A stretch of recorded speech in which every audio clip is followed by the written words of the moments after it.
Assalamualaikum warahmatullahi wabarakatuh. Perkenalkan, kami dari kelompok 2 yang beranggotakan saya sendiri Muhammad Zaki Fadil Ataya, lalu ada Joy Hans Kristabel Sinaga, lalu ada Bang Hans Christian Herwanto, dan yang terakhir ada Fitria Hardianti. Di sini saya akan membawakan materi tentang injection. Injeksi dependensi pada Android. Injeksi dependensi DI adalah teknik yang banyak digunakan dalam pemrograman dan sesuai dengan pengembangan Android. Dengan mengikuti prinsip injeksi, Anda mengatur dasar arsitektur aplikasi yang baik. Implementasi injeksi dependensi memberikan beberapa keuntungan berikut. Pengguna kembali kode, Penggunaan kembali kode, lalu ada kemudahan dalam pemfaktoran ulang, lalu ada kemudahan dalam pengujian. Apa itu injeksi dependensi?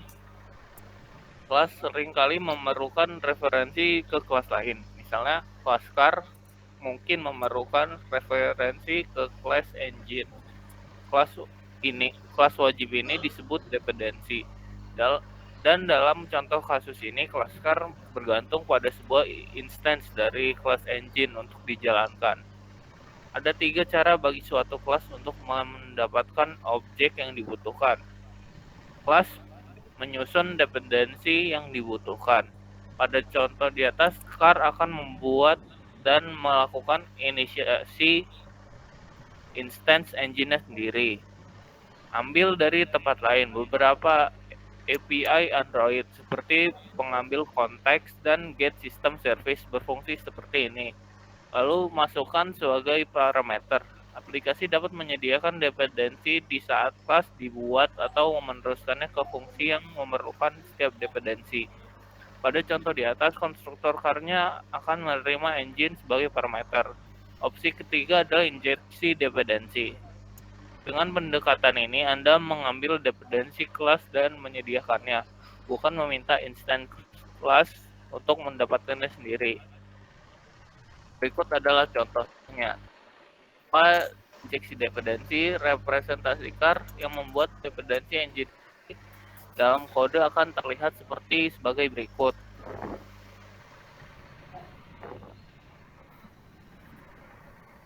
Ini bukan contoh injeksi dependensi karena kelas car menyusun engine-nya sendiri. Hal ini dapat menjadi masalah karena car dan engine disandingkan dengan erat. Instance car menggunakan satu jenis engine dan tidak ada subclass atau implementasi alternatif yang dapat digunakan dengan mudah. Jika car menyusun engine-nya sendiri, Anda harus membuat dua jenis car, bukan hanya menggunakan kembali car yang sama untuk mesin berjenis gas dan elektrik. Dependensi pada engine membuat penggunaan menjadi lebih sulit. Car menggunakan instance nyata engine, sehingga Anda tidak perlu menggunakan penggunaan ganda untuk mengubah engine untuk kasus pengujian yang berbeda. Berikut contoh gambarnya. Seperti apa kode dengan injeksi dependensi? Setiap instance car tidak menyusun objek engine-nya sendiri pada saat inisiasi, tapi justru menerima objek engine sebagai parameter dalam konstruktornya. Berikut adalah kodenya.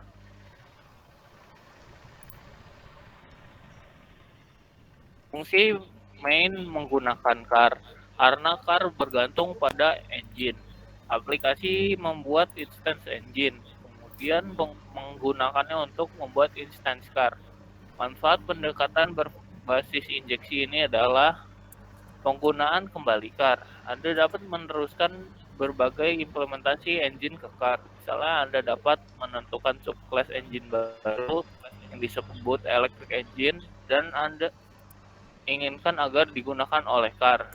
Jika menggunakan injeksi, Anda hanya perlu meneruskan instance subclass electric engine yang diperbarui dan car akan tetap berfungsi tanpa adanya perubahan lebih lanjut. Penggunaan car secara mudah, Anda dapat meneruskan pengujian ganda untuk menguji skenario yang berbeda. Misalnya Anda dapat membuat pengujian ganda engine yang disebut fake engine dan mengkonfigurasinya untuk pengujian yang lain. Berikut adalah contohnya jika menggunakan dependensi. Lalu ada cara utama untuk melakukan injeksi dependensi pada Android. Yang pertama ada injeksi konstruktor. Ini adalah cara yang dideskripsikan di atas. Anda dapat meneruskan dependensi kelas ke konstruktornya. Lalu ada injeksi kolom atau injeksi penyetel. Kelas framework Android tertentu seperti aktivitas dan fragment dibuat instansia oleh sistem, sehingga injeksi konstruktor tidak dapat digunakan dengan injeksi kolom. Dependensi akan dibuat instansia setelah kelas dibuat, kodenya akan terlihat seperti ini yang di samping. Dan dari saya, selanjutnya akan dijelaskan oleh rekan saya Joy. Baik, saya akan mempresentasikan bagaimana bentuk codingannya.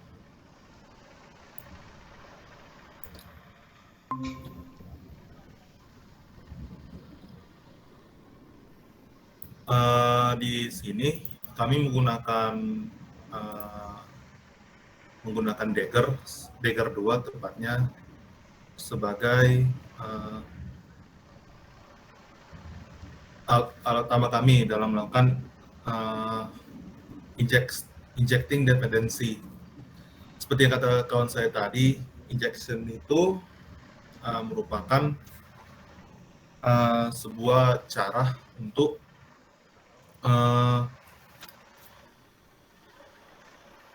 membuat program lebih mudah diuji dan juga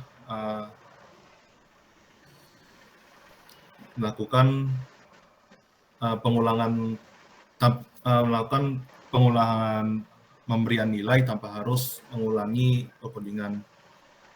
Singkatnya, ini membuat kelas 1 atau kelas yang 1 itu membutuhkan kelas 2 dan kelas 2 menjadi kebutuhan dari kelas 1. Tanpa kelas 2, kelas 1 tidak dapat berjalan. Di dalam codingan ini, notasinya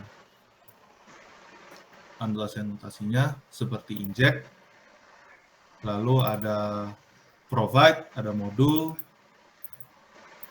lalu ada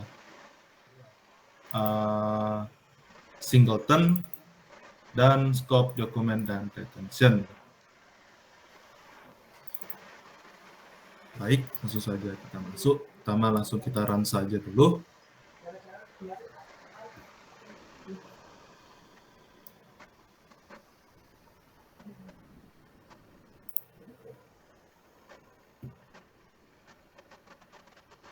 Ini seperti yang kita lihat di sini, ada dari car-nya itu pertama ada tires inflate, ada connect, ada petrol engine start. Di sini berarti mobilnya itu menggunakan mesin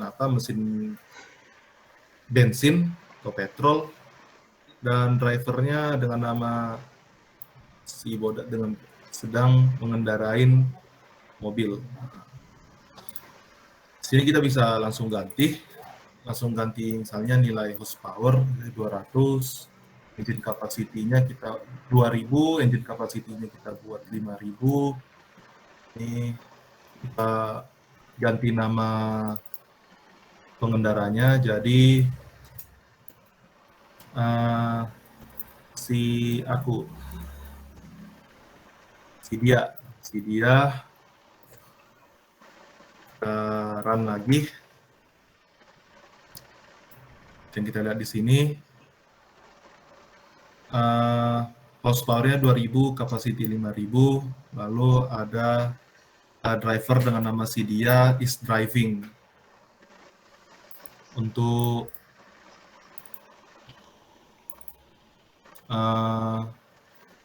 ini sendiri bisa juga diganti, contoh remote is connected. Kita run lagi, dia akan menghasilkan seperti ini. Dia remote-nya connect, baru mesin hidup dengan horsepower 2000 dengan engine capacity 5000, baru si dia is driving. Kita juga bisa ganti tires-nya ini, tires-nya lagi sedang apa. Tires is baik saja.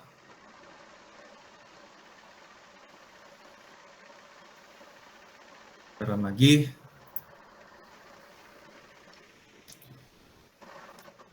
Dia akan berubah seperti ini.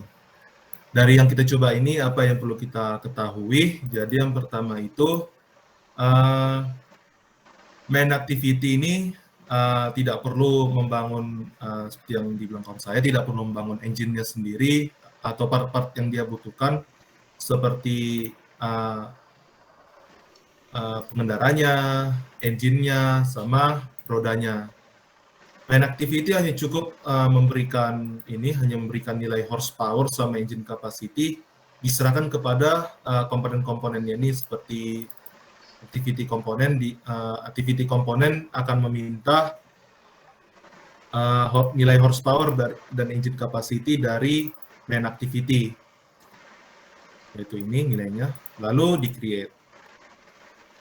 Singkatnya, main activity memberikan kedua nilai ini, lalu meminta semua kelas ini menjalankan semua codingan yang dibutuhkan, lalu semua hasilnya dimasukkan ke dalam car 1.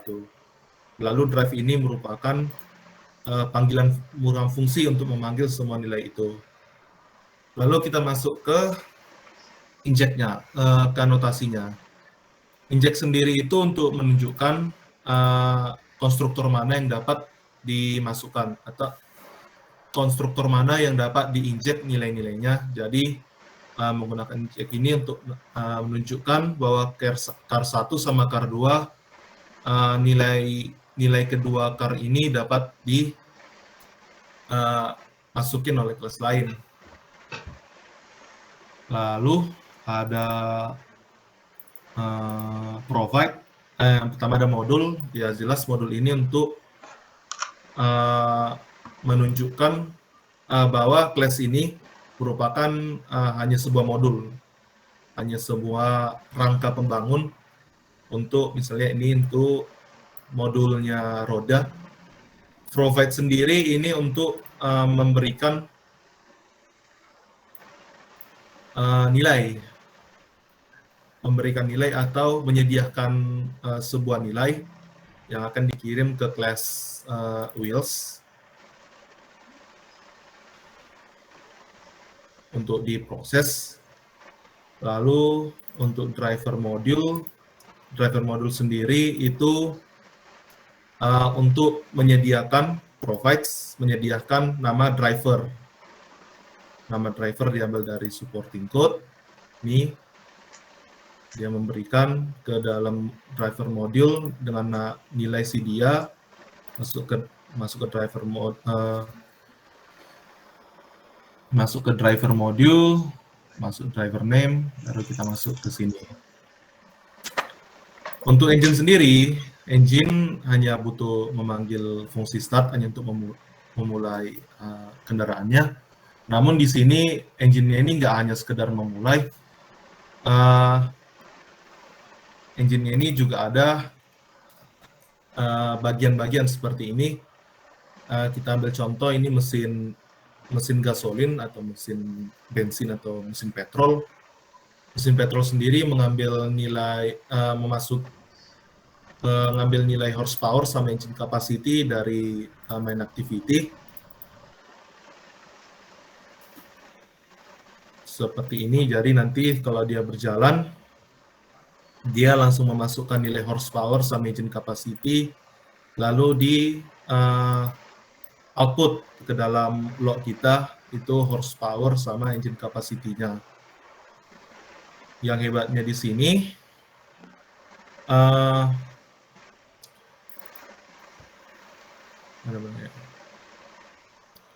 Sebenarnya diesel engine ini sama sekali tidak ngambil dari petrol engine ini codingannya.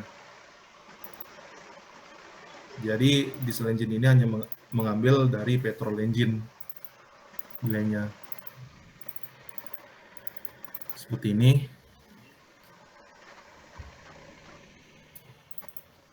Lalu selanjutnya apa itu komponen? Komponen ini untuk menunjukkan bahwa interface ini merupakan bagian bukan komponen dari sebuah modul. Di sini kita tentukan bahwa modulnya itu merupakan bagian dari driver modul dengan bentuk class. Lalu singleton, tadi singleton kita. Singleton ini untuk menunjukkan bahwa kita hanya butuh satu nilai yang sama.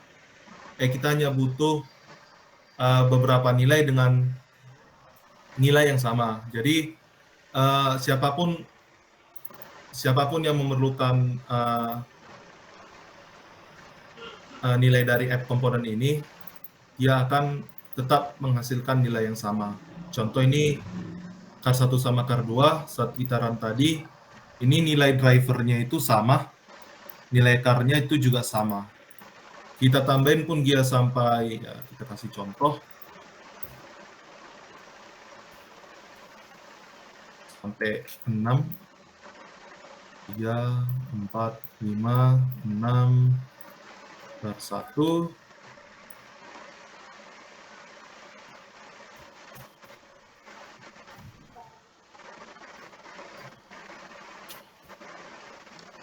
car 2, car 3, car 4, car 5, dan car 6. Kita run pun dia, nilainya akan tetap sama nilai ini. Driver at 24 DEFE seperti ini. Dengan nilai car-nya juga sama. Dengan menggunakan singleton, berapapun mobil yang kita berikan, berapapun jumlah mobil yang kita build, yang kita create, dia tetap akan memiliki engine yang sama, driver yang sama, dengan remote yang sama juga. Kira-kira seperti itu untuk singleton. Lalu untuk subkategori, tadi ada subkategori saya lihat. Nah itu. Nah, ini subkomponen ini untuk menunjukkan bahwa ini horsepower bahwa activity komponen ini merupakan subkomponen dari komponen modul wheel module class dan petrol engine module class. Dalam arti ini apa? Jadi interface-nya ini merupakan tidak keseluruhan tapi dari modulnya ini, tapi merupakan bagian dari modul wheel module dan petrol engine. Lalu yang satu lagi itu ada dari per activity. Per activity merupakan anotasi kostum di mana isinya ada scope untuk melihat kelas-kelas mana yang memiliki atau menggunakan modul inject. Lalu documented ini hanya untuk menunjukkan bahwa dia didokumentasi dalam bentuk teks, dan retention dalam runtime itu untuk menjaga aktivitas tidak berjalan berkali-kali saat contoh aplikasi di rotate. Kira-kira seperti itu. Jadi saya ingin ulangkan lagi, injection itu merupakan suatu metode untuk membuat kelas 1 membutuhkan kelas yang lain, di mana kelas 1 hanya perlu memberikan nilai atau hanya memanggil, lalu akan menerima nilai dari yang dikerjakan kelas lain. Istilahnya main activity ini menyuruh kelas-kelas ini bekerja dan mereturn nilai-nilai yang mereka kerjakan ke dalam main activity, lalu semua nilainya itu dimasukkan ke dalam, disatukan ke dalam fungsi drive ini. Kira-kira seperti itu. Sebenarnya ini jika dilihat dari bentuk codingannya sebenarnya bisa berpotensi dijalankan dalam UI, namun karena preferensinya masih sedikit atau mungkin saya yang belum banyak ketemu, jadi saya menjalankannya di dalam log run-nya, dalam log chat-nya, dan bukan di UI-nya langsung. Baik, demikian dari implementasi dependency injection dengan menggunakan Dagger 2. Selanjutnya akan dilanjutkan Fitria menjelaskan service.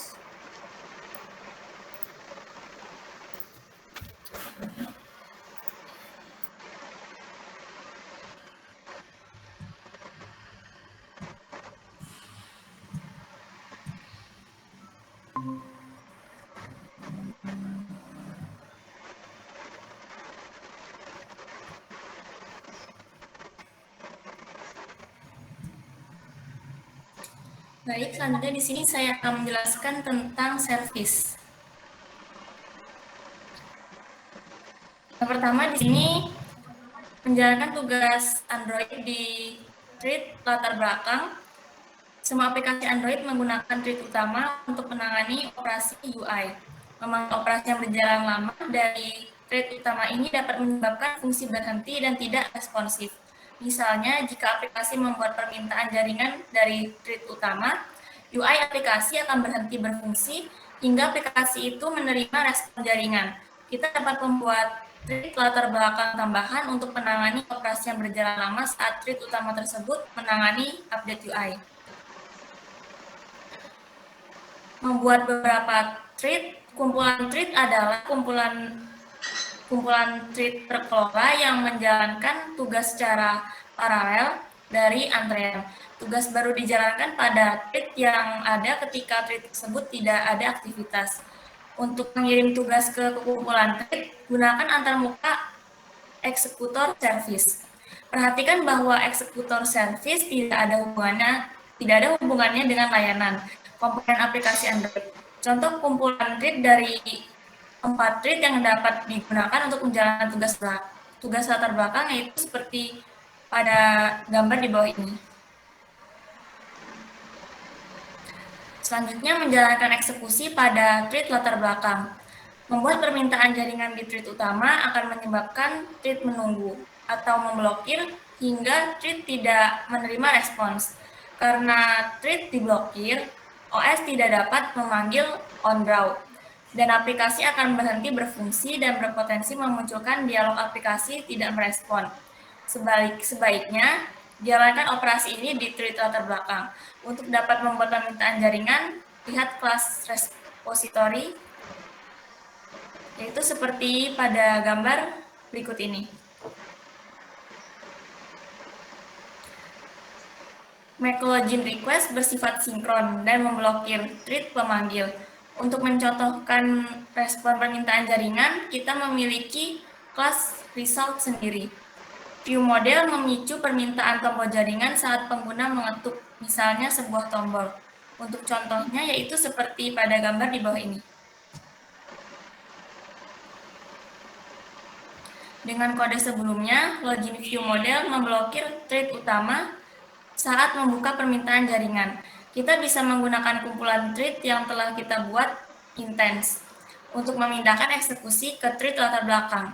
Pertama, mengikuti prinsip injeksi dependensi, login repository mengambil intens eksekutor dan bukan eksekutor service. Karena itu bukan kode eksekusi dan tidak mengelola thread.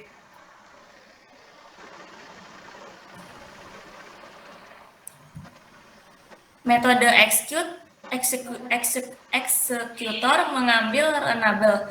Runnable adalah antarmuka metode abstrak tunggal dengan metode run yang dieksekusi dalam thread saat dipanggil. Selanjutnya, kita buat fungsi lain bernama makeLoginRequest yang memindahkan eksekusi ke thread, latar belakang, dan mengabaikan respon untuk saat ini.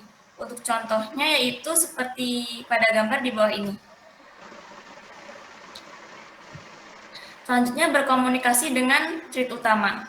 Dalam langkah sebelumnya, kita mengabaikan respon permintaan jaringan untuk menampilkan hasil di layar. Login view model perlu mengetahuinya. Kita bisa melakukannya dengan menggunakan callback.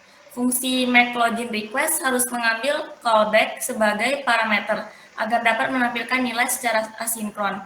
Callback dengan hasilnya akan dipanggil setiap kali permintaan jaringan selesai atau terjadi kegagalan. Di Kotlin, kita dapat menggunakan fungsi urutan yang lebih tinggi, namun di Java, kita harus membuat antarmuka callback baru agar memiliki fungsionalitas yang sama. Dalam contoh ini, callback dieksekusi dalam thread panggilan, yang merupakan thread latar belakang. Ini berarti kita tidak dapat memodifikasi atau berkomunikasi langsung dengan lapisan UI sampai beralih kembali ke thread utama. Contohnya seperti pada gambar di bawah ini. Selanjutnya menggunakan handler. Kita dapat menggunakan handler untuk mengantrekan tindakan agar dilakukan pada thread lainnya. Untuk menentukan thread tempat menjalankan tindakan, buat handler menggunakan looper. Untuk thread itu, looper adalah objek yang menjalankan loop pesan untuk thread terkait. Setelah membuat handler, dapat menggunakan metode post untuk menjalankan blok kode di thread yang sesuai. Looper mencakup fungsi helper getMainLooper yang mengambil looper thread utama. Kita dapat menjalankan kode di thread utama menggunakan looper itu untuk membuat handler. Karena ini sesuatu yang mungkin sering kita lakukan, kita juga dapat menyimpan instance handler di tempat yang sama dengan tempat kita menyimpan eksekutor service. Looper mencakup fungsi helper getMainLooper yang mengambil looper thread utama. Kita dapat menjalankan kode di thread utama menggunakan looper ini untuk membuat handler. Karena ini sesuatu yang mungkin sering dilakukan, kita juga dapat menyimpan instance handle di tempat yang sama dengan tempat kita menyimpan eksekutor service. Selanjutnya, mengkonfigurasi kumpulan thread. Kita dapat membuat kumpulan thread menggunakan salah satu fungsi helper eksekutor dengan setelan yang telah ditentukan. Selain itu, jika ingin menyesuaikan detail kumpulan thread, dapat membuat instance menggunakan thread pool eksekutor secara langsung. Kita dapat mengkonfigurasi detail berikut. Yang pertama, ukuran kumpulan awal dan maksimum, waktu keep alive, dan satuan waktu. Waktu keep alive adalah durasi maksimum ketika thread tetap tidak ada aktivitas sebelum dinonaktifkan. Antrian input yang berisi tugas runnable. Antrian ini harus mengimplementasikan antarmuka blocking queue agar cocok dengan persyaratan aplikasi. Kita dapat memilih dari implementasi antrian yang tersedia. Selanjutnya, menjadwalkan tugas dengan Work Manager. Work Manager adalah solusi yang direkomendasikan untuk pekerjaan persisten. Pekerjaan bersifat persisten saat pekerjaan tersebut tetap dijadwalkan melalui mulai ulang dan reboot aplikasi, karena sebagian besar pemrosesan latar belakang idealnya dilakukan melalui pekerjaan persisten. Work Manager adalah API utama yang direkomendasikan untuk pemrosesan latar belakang. Jenis pekerjaan persisten, Work Manager menangani 3 jenis pekerjaan persisten. Yang pertama langsung, yaitu tugas yang harus segera dimulai dan diselesaikan, mungkin diprioritaskan. Berjalan lama, tugas yang mungkin berjalan lebih lama, kemungkinan lebih lama dari 10 menit. Dapat ditangguhkan tugas terjadwal yang mungkin di lain waktu dan dapat dijalankan secara berkala. Gambar berikut menguraikan bagaimana berbagai jenis pekerjaan persisten terkait satu sama lain.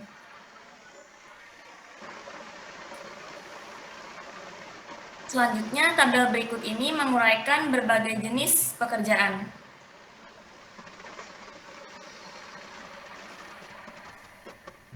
Selain menyediakan API yang lebih sederhana dan konsisten, Work Manager memiliki sejumlah manfaat utama lainnya.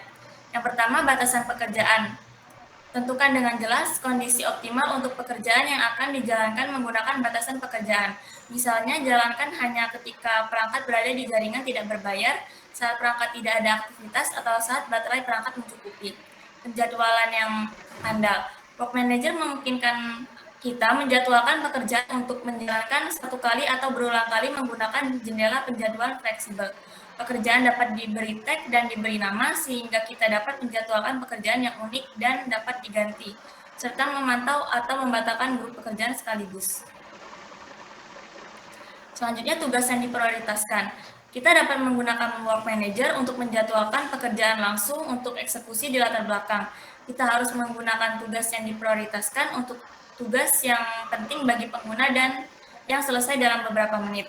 Selanjutnya, perantaian pekerjaan. Untuk pekerjaan terkait yang kompleks, ikat semua pekerjaan individu menggunakan antarmuka intuitif yang memungkinkan kita mengontrol bagian mana yang berjalan secara berurutan dan yang berjalan secara paralel.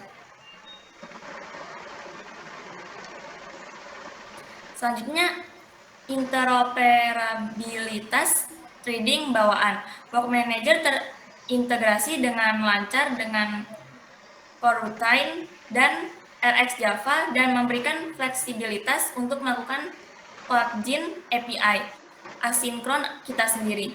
Work Manager dimaksudkan untuk pekerjaan yang perlu berjalan secara andal meskipun pengguna mematikan layar, aplikasi keluar, atau perangkat dimulai ulang. Contohnya, mengirim log atau analisis ke layanan back-end, mensinkronkan data aplikasi dengan server secara berkala. Work Manager tidak dimaksudkan untuk pekerjaan latar belakang dalam proses yang dapat dihentikan dengan aman jika proses aplikasi berhenti. Solusi ini juga bukan solusi umum untuk semua pekerjaan yang memerlukan eksekusi langsung. Tinjauan panduan pemrosesan di latar belakang untuk menemukan solusi mana yang sesuai dengan kebutuhan kita. Baik, mungkin cukup sekian presentasi dari saya. Selanjutnya akan dilanjutkan oleh Kak Hans.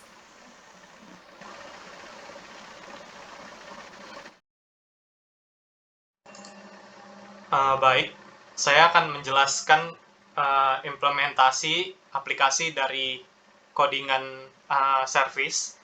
Sebelumnya saya akan menjelaskan service terlebih dahulu. Sebelumnya kita telah mempelajari activity dan fragment. Activity dan fragment itu merupakan dua komponen yang memberikan pengalaman langsung kepada pengguna. Sedangkan yang dibahas di sini adalah service, berbeda dengan activity dan fragment. Komponen service ini tidak memiliki antarmuka, bahkan pengguna tidak akan bisa melihat bagaimana service ini bekerja. Pengalaman yang diberikan, tampilan yang diberikan oleh service hanya berupa proses yang tidak terlihat. Biasanya dia akan tampil di log run yang ada pada editor. Jadi service ini digunakan untuk menjalankan berbagai macam proses yang akan memakan waktu yang lama. Kemudian service pada umumnya terdapat dua cara untuk memulai service. Yang pertama ada started service dan yang kedua adalah bound service. Started service ini adalah tipe yang dijalankan oleh komponen lain. Misalnya yang saya gunakan di sini adalah contoh dari started service, di mana service-nya dijalankan oleh komponen lain, yaitu main activity. Di sini saya panggil fungsi start service. Kemudian sekali dijalankan, service ini akan berjalan selama sebelum dimatikan atau proses yang dijalankan selesai. Service ini biasanya akan tetap berjalan walaupun komponen yang lain dimatikan oleh sistem Android. Kemudian sedangkan yang bound service adalah tipe service yang dijalankan oleh komponen lain namun saling mengikat. Misalnya hubungan yang terjadi antara kedua komponen tersebut seperti client server, bisa saling menerima hasil dan menerima request yang ada. Di sini saya akan menjelaskan service dengan cara started service.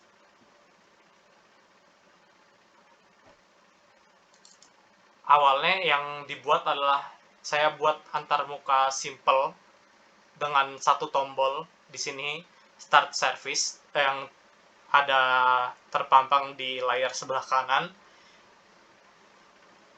di mana aplikasi service hanya memiliki satu tombol yaitu start service, di mana ID untuk buttonnya ini jika kita buat pada awal-awal tentunya tidak akan terjadi error jika kita tidak tambahkan pada string XML.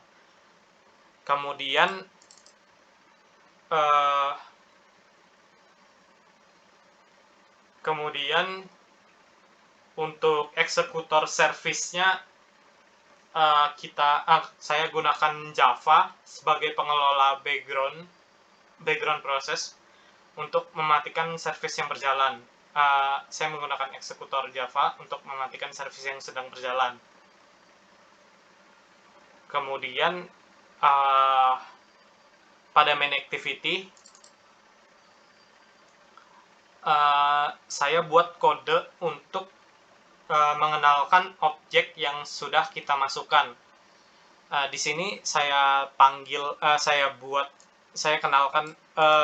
deklarasikan button di mana di layout activity tadi sudah dibuat, dan button tersebut saya buat jika diklik dia akan menjalankan intent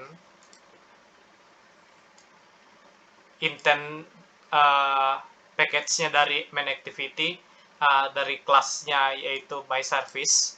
Kemudian panggil fungsi start service untuk menjalankan service. Kenapa saya gunakan start service dan bukan start activity? Karena materi yang dibahas kali ini adalah service, jadi tidak menggunakan activity lagi. Kemudian untuk di bagian kelas myService itu berisi program yang digunakan untuk menjalankan service, di mana pada public integer on start comment ini saya buat untuk background prosesnya. Jadi setelah service-nya dimulai, dia akan menampilkan service dijalankan. Kemudian di sini ada eksekutor yang nantinya akan digunakan untuk menghentikan service yang sudah sedang dijalankan. Kemudian eksekusi untuk menjalankan service-nya menampilkan log pre-asynchronous service telah dimulai. Di sini pesannya juga bisa dibuat berbeda.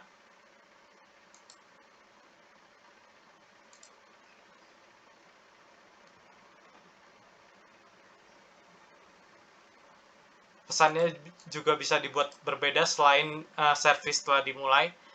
Nanti akan dicoba. Kemudian di bagian error handling try and catch,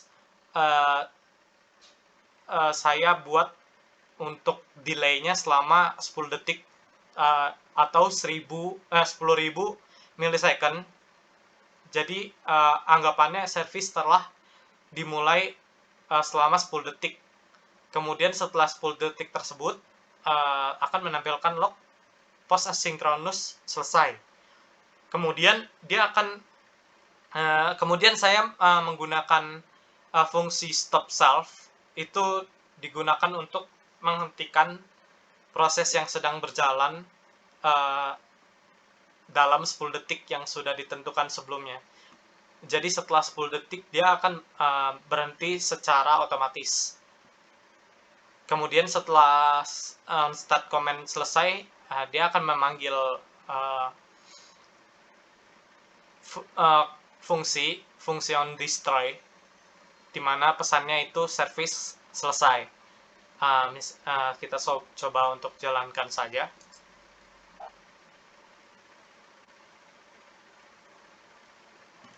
Bisa untuk hasil dari dijalankannya bisa dilihat pada log run. Misalnya kita klik start service, dia akan menampilkan service dijalankan, service telah dimulai, lalu menunggu selama 10 detik yang sudah ditentukan thread sleep yang bekerja di background. Setelah 10 detik dia akan menampilkan posan sinkronus selesai dan memanggil metode on destroy. Untuk waktunya bisa diubah juga, misalkan ubah menjadi 5 detik, diubah menjadi 5000 milisecond, dan juga misalkan pesannya bisa dirubah menjadi mulai.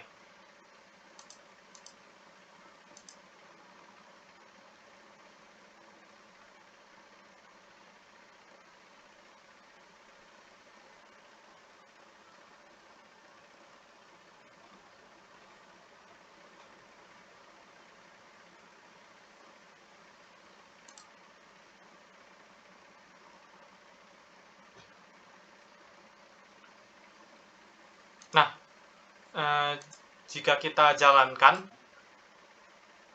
dia akan menunggu selama 5 detik, lebih cepat daripada sebelumnya karena di sini diatur hanya 5 detik saja. Kemudian pesan yang ditampilkan hanya mulai. Jadi saya jelaskan sekali lagi.